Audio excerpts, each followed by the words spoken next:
நம்ம வீட்டுக்கு முன்னாடி இந்த பூத்தொட்டியெல்லாம் வச்சுருக்கேன். அது வந்து பார்த்திங்கன்னா பெயிண்டெல்லாம் போயிட்டு ஒரு மாதிரி நெகட்டிவ் எனர்ஜி கொடுக்குற மாதிரியே இருந்தது. என்ன தான் நம்ம வந்து அழகாக மங்களகரமாக வீட்டுக்கு முன்னாடி வச்சுருந்தாலும் இந்த மாதிரி பழசாக இருக்கக்கூடிய தொட்டிகள் வந்து அவ்வளோவா வந்து அந்த கண் பார்வைக்கே ஒரு மாதிரி நெகட்டிவை கொடுக்குற மாதிரி இருந்தது. அதனால இன்றைக்கி வந்து சூப்பராக அதுக்கு வந்து அழகாக பெயிண்ட் பண்ணி முன்னாடி வச்சுருக்கேன். காலையில் ஒரு லைவ் கொடுத்துருந்தேன். லைவ்லேயே தான் பெயிண்ட் பண்ணியிருந்தேன். அதில் ஒரு சிஸ்டர் வந்து கமெண்ட்ஸில் சொல்லியிருந்தாங்க, அக்கா பெயிண்ட் பண்ணி முடிச்சுட்டு சுற்றி வந்து மஞ்சள் குங்குமம் மாதிரி பெயிண்ட்லேயே வச்சு விடுங்க அப்படின்னு சொல்லியிருந்தாங்க.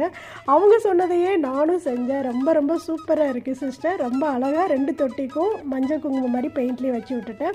அதே போல் உருளிலையும் ஒரு 3 இடத்துல வச்சுருக்கேன். அதே மாதிரி துளசி மாடத்துக்கும் பார்த்திங்கன்னா அழகாக மஞ்சள் குங்குமம் மாதிரி வச்சு சூப்பராக வந்து வீட்டுக்கு முன்னாடி அழகாக நீட்டாக பெயிண்ட் பண்ணி வச்சுருக்கேன்.